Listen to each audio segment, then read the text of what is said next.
my precious. Não sei você, mas meu primeiro contato com essa obra gigante aqui, que é O Senhor dos Anéis, não foi pela literatura, mas foi através do cinema. Lá nos anos 2000, foram lançados 3 filmes muito extensos e muito bons, por sinal. Na época, tinha alguns amigos que se reuniam para assistir. Cada filme tinha algo em torno de 3 horas. Isso sem contar na versão estendida que hoje está disponível, que é de 4 horas para o último filme, né? Então, assim, eram filmes muito extensos, mas muito bonitos. Não por acaso, o último, O Retorno do Rei, ganhou inclusive várias estatuetas do Oscar. E, enfim, eu conhecia por alta a história, conheci o filme, mas aquela questão, o livro, para quem gosta de ler, sempre vai ser mais interessante, mais cheio de detalhe do que o filme. São linguagens diferentes, a escrita é audiovisual, cada uma tem sua vantagem e sua desvantagem, mas vale muito a pena. Tinha uma amiga minha que insistiu, não, você tem que ler o livro e tal, segui o conselho dela e não me arrependi. Bom, aqui no Brasil, né, considerando que o Tolkien, o escritor que criou essa fascinante obra aqui, é britânico, né, ele nasceu no que hoje é a África do Sul, mas a família é britânica, voltou para a Inglaterra e concebeu essa obra aqui em 1954, o que já foi uma surpresa para mim. Na minha cabeça, né, antigamente era muito mais difícil de escrever qualquer coisa, porque as fontes de pesquisa eram muito mais limitadas. E ainda assim, Tolkien escreveu essa grande obra aqui, que essa é uma versão de volume único. Há também uma versão da HarperCollins, que é de 3 volumes de capa dura. Eu prefiro assim, por isso eu comprei em um único volume. E é impressionante para mim que lá eu achava que era uma obra mais recente, porque ficou tão popular, depois principalmente dos filmes, que eu achava que era alguma coisa mais contemporânea. Mas não, ela foi publicada em 1954, ou seja, ela foi concebida um pouco antes, né? Então é muito antiga, só que chegou na boca do povo, digamos assim, um tempo depois. Fato é que é uma obra que vale muito a pena você ter conhecimento, você pegar para ler, é muito de boa para ler. Eu comecei lendo O Senhor dos Anéis, mas pasmem, esse não é a única grande obra do Tolkien, né? Você já deve ter ouvido falar do Hobbit. O Hobbit se passa 60 anos antes da história aqui do Senhor dos Anéis. Então, uma dica, né, que eu não segui, porque eu não conhecia, né, agora eu já sei, então passa essa dica adiante, é que para você ter contato com o universo do Tolkien, porque ele cria todo mundo próprio, a ordem cronológica indicada é: primeiro você leia o Hobbit, que se passa 60 anos antes de O Senhor dos Anéis. Depois você vai para O Senhor dos Anéis, para depois você ler Silmarillion. E além de Silmarillion, que é para você entender um pouco mais sobre a mitologia do universo de Tolkien, ainda tem outras obras. Agora pensa, o tamanho da produção do Tolkien, que fui pesquisar a biografia. Ele era um grande estudioso e um grande linguista. Ele era formado em letras, se interessava muito por linguística. E não por acaso, tem vários dialetos próprios. Ele criou alfabetos próprios, né? Para citar um aqui, tem o élfico, mas existem muitos outros, sem contar nos poemas e nas canções que ele faz ao longo do livro, que só contribuem para engrandecer, enriquecer esse universo todo que ele cria. Quando eu li Senhor dos Anéis, eu lembrei de um dos dizeres de um outro escritor muito conceituado, que é Umberto Eco. Umberto Eco entendia que a literatura é um campo vasto onde a linguagem molda universos completos, com suas próprias regras, lógicas e habitantes. Ou seja, para Umberto Eco, a linguagem permite você criar universos próprios, com suas próprias regras. E é exatamente nisso que o Tolkien acreditava. Essa edição, e a outra também em 3 volumes, eu pelo menos gosto muito. Quando eu digo que ele criou um mundo próprio, é um mundo próprio mesmo, com um mapa. Para você que ainda não é fã ainda, eu digo ainda porque se você ler, você vai se tornar um fã. Se você gosta de fantasia, não tem como você não gostar. Há todo um universo geográfico criado pelo Tolkien e nas edições aqui traduzidas para o português tem muito disso, né? Esse universo aqui ele chama de Terra-média. É um mundo povoado por vários tipos de seres. Tem os humanos, mas há elfos, orcs, ents, trolls, para citar alguns. Existem muitos outros. Esse volume aqui, ele é dividido, ele é uma junção de 3 livros. Sociedade do Anel, As Duas Torres e O Retorno do Rei, que é o último. Eu acho interessante o mapa, porque a gente vai ver, eu vou citar brevemente aqui como começa. A história, ela vai começar no Condado, que é uma pequena porção de terra onde moram os hobbits, que serão nossos protagonistas, um dos protagonistas. E eu digo que é interessante porque para quem gosta de mapa, né, como eu, você vai acompanhando todos os caminhos citados na história por onde os hobbits e seus companheiros da Sociedade do Anel e aliados vão trilhar ao longo de toda a história. Começa aqui, desce e depois volta. Então, assim, eu acho muito bacana acompanhar isso, me ajuda a me situar em toda a história. Como começa, né? Não dá para falar de tudo porque é muita coisa, mas como começa? Começa com um 100º aniversário, até ele brinca com a linguagem a todo tempo, né? Um 100º seria o 111º aniversário, né? Ou seja, o aniversário de 111 anos de Bilbo Bolseiro. Bilbo é o protagonista de O Hobbit, que se passa na ordem cronológica 60 anos antes do Senhor dos Anéis. Aqui o Bilbo já está com 111 anos e ele vai fazer uma grande festa para comemorar seus 111 anos. Eles moram ali em uma porção chamada Condado, na Vila dos Hobbits, onde os Hobbits moram. O que são os Hobbits? Hobbits, nos dias de hoje, né, ou como eles se referem em comparação com os demais humanos da época, os Hobbits a gente tomaria como crianças, por os nossos padrões, e eles chamavam os humanos de povo alto. Então os Hobbits são pequenos, têm orelhas pontudas e vivem relativamente muito. São um povo pacífico. Ali no Condado eles são grandes agricultores que moram em tocas, né? Aquela famosa toca com a portinha redonda, né? Aquela ali é a morada do Hobbit, que é um ser pacífico, gosta de cultivar a terra, fumar cachimbo e tomar bebida e viver uma vida boêmia, né? Digamos assim. Aqui, inclusive, essa questão do fumar cachimbo tem um elemento biográfico, porque o Tolkien, ele foi órfão de pai muito novo, a mãe faleceu de diabetes e ele e o restante da família foi criada por um padre, e esse padre gostava de fumar cachimbo, né? Então é um componente biográfico aqui que fez parte da composição de O Senhor dos Anéis. Então o Bilbo, ele elege como herdeiro o Frodo, que vai ser um dos hobbits que vai levar o anel, que vai ser o portador do anel. Então, como herança, ele deixa, além de sua propriedade no condado, ele deixa o anel para o Frodo. Ele não sabia exatamente do que se tratava, mas aquele anel, quem punha ele no dedo ficava invisível. Então, nessa festa de aniversário, o Bilbo some e deixa o anel para o Frodo. Há uma figura muito marcante também, que é a do Gandalf, que é um mago. O Gandalf, conhecido também como o Cinzento, ele usava roupas cinzentas e de tempos em tempos ele vai até o condado. Ele também estava com Bilbo na sua primeira jornada, há 60 anos, e agora vai acompanhar e dar orientações para o Frodo.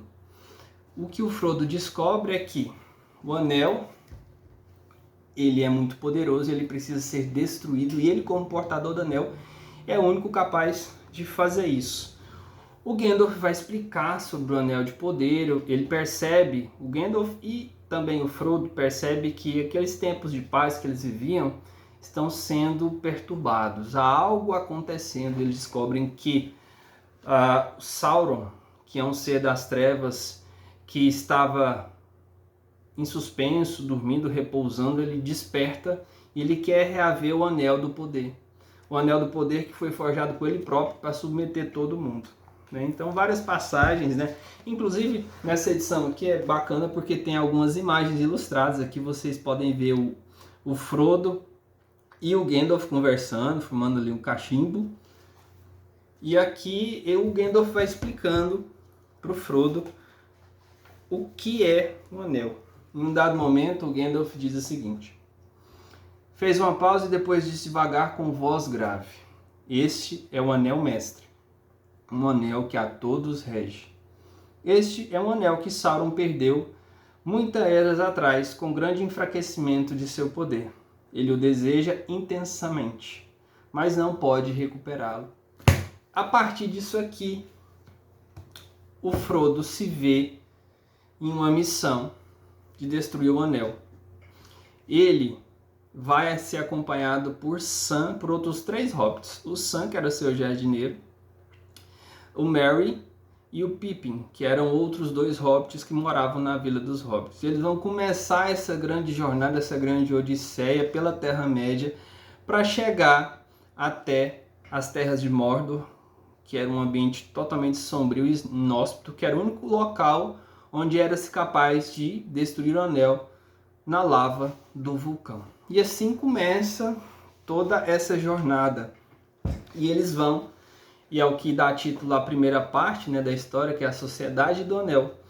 Eles vão sair nessa grande missão, hobbits, pessoas pequenas, uma espécie de anti-herói, né, porque o herói seria alto, forte, musculoso. Os hobbits são do tamanho de crianças, inofensivos. Eles são eleitos, né, nessa espécie de anti-herói, começam essa jornada e vão sendo auxiliados por Gandalf e muitas outras pessoas, e a gente vai conhecendo a Terra-média a partir dessa sua jornada e das pessoas e seres com os quais eles se deparam, alguns para ajudá-los, alguns para eliminá-los. Forma-se em Valfenda, que é ainda um reduto élfico, o que se chama de Sociedade do Anel. A comitiva do Anel é formada por 9 pessoas, 9 seres. Os 4 hobbits, Frodo, Sam, Merry e Pippin, mais 5 pessoas, o Gandalf, que é um mago, que é uma figura que ficou muito marcada no cinema. O Gandalf, tem o Legolas, que é um elfo, um arqueiro. O Gimli, que é um anão. Nós temos o Boromir, que é um humano, que é um descendente de uma linhagem importante de Gondor, que é uma outra porção de terra pela qual, principalmente na parte final, nossos protagonistas vão passar. E além desses que eu falei, tem o Aragorn, que a princípio se apresenta como Passo Largo. Ele é um caminhante que é o primeiro com quem a comitiva dos 4 hobbits vai contar, sem a qual seria impossível eles chegarem em Valfenda, que é onde eles formam a Sociedade do Anel. E começa sua peregrinação pela Terra-média, tentando se livrar das inúmeras armadilhas. Inclusive, nesse contexto, haverá traições, como de Saruman, que era uma espécie de conselheiro-chefe supremo ali dos magos, entre os quais está Gandalf. E eles vão ter que lutar, inclusive, com Saruman. E é quando surgem aliados improváveis, né? São inúmeros seres presentes na história, mas eu particularmente gostaria de destacar 2 com os quais eu me simpatizei. Tem um que eu achei muito interessante. Ele é chamado de Barbárvore. Ele é um ente. Um ente também é tido como um pastor de árvores. Ele é de tempos imemoriais, ele é quase que eterno. Ele tem o formato de árvore, mas ele conversa, ele protege a floresta.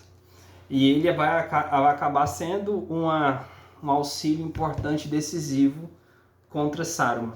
E é interessante porque 2 dos 4 hobbits vão se encontrar com ele de maneira imprevista e vão perguntar: Afinal de contas, nós estamos vivendo um contexto de guerra, né? De que lado ele está? De que lado Barbárvore está? Se do lado da luz ou do lado de Sauron, do lado sombrio. Então achei muito interessante a maneira como o Barbárvore se refere, inclusive tem um dialeto próprio dos Ents, né? E não é só o élfico, tem várias línguas próprias, os orcs também têm uma língua própria, mas vamos falar desse personagem que eu achei que eu destacaria como um dos mais interessantes, do Barbárvore. Não me ocupei com as grandes guerras, disse Barbárvore. Elas dizem respeito principalmente aos elfos e aos homens. Isso é a fazer dos magos. Os magos sempre estão ocupados com o futuro. Não gosto de me preocupar com o futuro. Não estou totalmente do lado de ninguém, porque ninguém está totalmente do meu lado. Se me entendem, ninguém cuida das matas como eu cuido delas, nem mesmo os elfos hoje em dia. Ainda assim, simpatizo mais com os elfos que com os outros. Foram os elfos que nos curaram da mudez muito tempo atrás. E essa foi uma grande dádiva que não pôde ser esquecida, apesar de nossos caminhos terem se separado desde então. E há algumas coisas, é claro, de cujo lado eu totalmente não estou. Sou totalmente contrário a elas. Esses Burarum. Outra vez deu um ribombo grave de desgosto. Esses orques e seus mestres. Então esse mais são entidades muito interessantes, né? Os Ents. Outra figura que vai aparecer aqui com o andar da trama é o Gollum, que antes se chamava Sméagol. Eu digo que é uma figura muito interessante porque ele exerce um papel de inimigo, mas ao mesmo tempo ele ajuda nossos protagonistas. Ele está em constante diálogo, parece que ele é uma espécie de bipolaridade, tem os dois seres. O Sméagol, que era o ser antes de encontrar o Anel do Poder, e o Gollum, que é uma espécie de outra personalidade do Sméagol depois de ser contaminado pela ambição do Anel do Poder. Então, sem dúvida, o Sméagol e o Barbárvore são personagens, eu acho, até mais interessantes que nossos protagonistas. Fato é que há muita coisa ao longo dessas mais de 1000 páginas que valem muito a pena vocês lerem. Primeiro a gente é apresentado a história e depois há um conflito muito grande envolvendo toda a Terra-média que a afeta como um todo. Parece, do meio para o final, da terça parte, principalmente da terça parte final, é uma espécie de grande guerra mundial em que envolve um conflito com todas essas espécies e culturas da Terra-média, que é muito grandioso e interessante. Ao final do livro também, que vai se passar do meio para o final, boa parte da história vai se passar em Gondor, que é onde os humanos residem, então resistindo contra o avanço das tropas do Senhor Sombrio de Sauron. E há um mapa final também de Mordor, que é o reduto de Sauron, com detalhes. Tudo aqui é nominado, tudo aqui é criado, besta com a capacidade criativa do Tolkien. Então, há inúmeros elementos. Eu diria que talvez quem não vai gostar, talvez ache um pouco lento, é quem não gosta de fantasia, né? Se você não gosta de fantasia, talvez não seja uma boa pedida. Mas se você gosta de fantasia, se você gosta desse universo, até hoje para mim, esse foi o melhor livro que eu li desse universo, com essa temática da fantasia. É uma fantasia muito bem construída, né? A capa também esqueci de falar, que é a cidade de pedra em Minas Tirith, que é já na parte final, é um dos refúgios da Sociedade do Anel, do que sobrou dela, né? Vão lutar contra Mordor aqui também. É uma cidade de pedra que resiste ao avanço, um dos últimos bastiões desse pessoal que estava lutando contra o Senhor Sombrio. Mas o que dá para dizer? Se você gosta de fantasia, não deixe, não apenas de assistir, porque eu corri também, assim que eu terminei o livro, eu assisti aos 3 filmes. Mas, acima de tudo, leia o livro. Eu diria para você, como quem assistiu 2 vezes os filmes, que eles são muito bons, mas nada supera o livro, que é onde o filme se baseou. Então leia O Senhor dos Anéis, do britânico Tolkien.